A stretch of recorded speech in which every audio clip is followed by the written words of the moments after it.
Skills. Worlds Without Number works fundamentally compared to a system like 5e. In a way I believe they actually work well, unlike 5e. Let's talk about why. Welcome to Pack Tactics. We love combat, and usually I talk about combat all the time. But I also care about skills in my tabletop games. Hello, I'm back to making Worlds Without Number content. It's been a while. I've been busy. Let's just start off by explaining skill checks. When a hero attempts to pull off some feat of exceptional expertise, they must make a skill check. The player rolls 2d6 and adds their relevant skill level to it and the modifier of the most pertinent attribute score. If they have no relevant skill at all, they subtract 1 from their roll. If the total is equal or higher than the check's difficulty, the attempt is a success. If less, then they either fail, they succeed in a way that doesn't help them, or a cruel fate intervenes to spoil their efforts. Like in D&D 5e, you roll your dice, add the relevant attribute modifier, as well as modifiers. Skill level could be compared to 5e's proficiency bonus. There are 5 levels of proficiency or expertise or competence or whatever you want to call it that one can have in a skill. Well, technically there's 6 if we count no competency, which results in a -1. When you invest in a skill, you get level 0. That means instead of a -1, you add 0. This is at the level of a common practitioner. With more investment, you get level 1. You add 1. That means you're a veteran at a certain skill. Then at level 2, you add, well, you get the gist. The competency keeps on increasing from one of the best in the city, kingdom, and finally the world. But Kobold, what does 2d6 mean? Silly Gator, you know what 2d6 means. 2d6s. I'm guessing you want to know why it's not a d20 instead. Let's talk about the positives of using 2d6s instead of 1d20. It's almost entirely because of its statistical properties. The results on a d20 ranges from 1 to 20. Every result has a 5% chance of occurring. That means you're equally likely to roll a 1 as you are to roll a 20. You're also equally likely to roll a number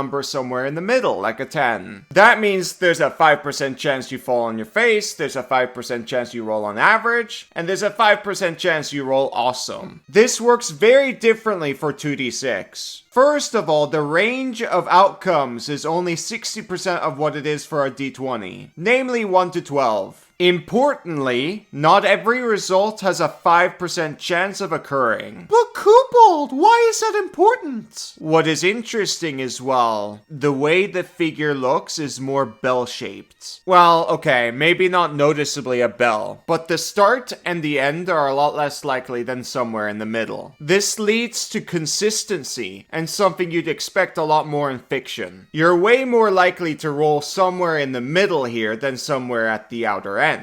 With a uniform distribution, if we, let's say, split the results into buckets of 3, there's a 15% chance to roll a number in that bucket. Doesn't matter how we split it. If we split the bell-shaped curve, you can easily see that we're more likely to roll a 6, 7, or 8 than we are to roll a 10, 11, or 12. That's basically what I'm trying to showcase here. All outcomes are equal, but some outcomes are more equal than others. What the heck? That makes it more confusing. I'm making a reference, Gator. Anyways, besides their shape, it should also be noted that an equal modifier, let's say a +1, is much more impactful for the 2d6 than it would be for the d20, because the numbers simply don't go as high. Dumping a stat or skill or something like that is also a lot more impactful. This is just a piece of the puzzle though. Another important part is that you don't have to roll for everything. Worlds Without Number says skill checks are only meant for unusual or exceptional challenges to a hero. Tasks that are common to their background never require a skill check. This is super different to 5e. It says an ability check tests a character's or monster's innate talent and training in efforts to overcome a challenge. The DM calls for an ability check when a character or monster attempts an action that has a chance of failure. When the outcome is uncertain, the dice determines the results. Literally no one in 5e plays like this. Here, anything with a chance of failure should be rolled for. Walking has a chance of failure. Oh, you stumble. Okay, yeah, again, no one plays like this. But Worlds actually has a super clear definition, unlike 5e. Kobold, what about the new rules to 5e? This script is a little bit old, but in the new 5e book, it says chance of meaningful failure, rather than straight out chance of failure. The new version is a lot better, but I still prefer the Worlds Without Number version. The reason why is because I'm a big fan of telling a mage with some skill level in the no skill that they know the basic things like the weaknesses of a troll. No roll required. If we go hyper rules as written in the 5e book, there's a chance of meaningful failure. So you have to roll.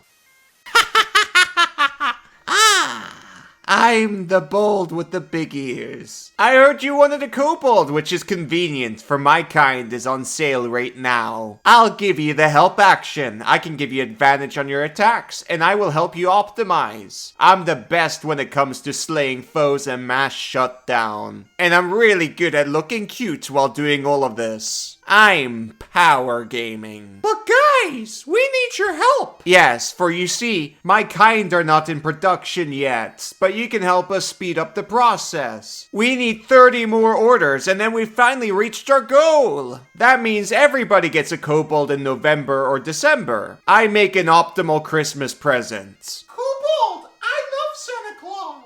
So what are you waiting for? Link in the description. Help us reach our goal. I'm adorable.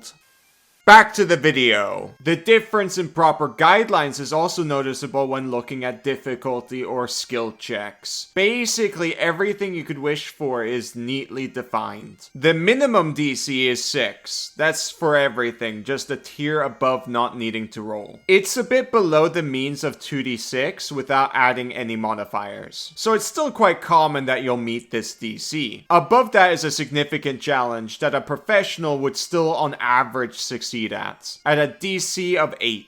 It then goes up and up and up. 12 is going to commonly be the maximum DC, whereas 14 and plus happens sometimes. There's also the chance for specific bonuses based on the situation. It says here, particularly helpful or hostile circumstances might give a bonus or penalty to the skill check. As a general rule, extremely bad circumstances or tools would apply up to a -2 penalty to the skill check, while a very good situation or the perfect set of tools might give up to a +2 bonus to the roll. Usually no combination of modifiers should add more than +2 or -2 to any given skill check. Maybe you're trying to convince someone and you're an important figure in town. You're like the town hero. That can be a +1 or a +2 bonus. There's also other features that can help you in making checks. For example, a friend can aid you. In my opinion, the help rule sucks though. The people helping you roll against the same DC, and if they succeed, you get a +1 bonus. From experience, this feels awful, especially because you don't want to waste time explaining how you'd help beforehand. Because the chance that it makes you fail by 1 isn't that high. You could be rolling 3d6 and keep the highest 2 instead of 2d6, which you can actually do with the specialist focus, among other things. Or even 4d6 and keep the highest 2, with a second level in that same focus. The diplomatic grace focus allows you to reroll 1s for the skill checks related to negotiation or diplomacy. I don't think there's many convinced skill checks that wouldn't fall under one of these two. And finally, experts with their masterful expertise feature. That lets them reroll non-combat skill checks, which is really quite powerful. It's very similar to a +2 bonus as I've explained in my classes video. In the description, you can find all the Worlds Without Number videos that I've made. It's enough to learn the game and play the game. But Kobold, even if you like the distribution and things are well defined. Skills aren't very impactful in 5e. That means they aren't impactful here either. That's where you're wrong. There's a bunch of uses for skills. Sneak allows you to pick locks, disguise yourself, and move silently. Craft allows you to make things and mod things, which is semi-related to artificers in 5e. Heal allows you to stabilize people, which is really important in the system. It's not like 5e where you just cast healing word and then call it a day. Or use a healing potion or shove a bunch of berries in his throat. You technically can't do that with the berries, but I've seen a lot of DMs allow it. Anyways, the most important thing is the difference in expectations between 5e and Worlds Without Number. Enemies do not level scale, so you might actually meet Tiamat at level 1 or 3 or whatever. In other words, there will be unfair encounters, where combat will just mean you die. Skills allow you to bypass or trivialize tasks like that, if you play it well. That is incredibly impactful. Combat is something you definitely want to avoid as much as possible, which makes out-of-combat capabilities really important. I'm not saying a warrior is useless or anything. I'm playing a warrior, and they're really, really good. Because when you do actually end up in combat, you do want somebody who actually knows how to fight, and that's a warrior. Anyways, that's basically everything I wanted to talk about today. I really like 2d6 as a skill system. I've been playing tabletop games for many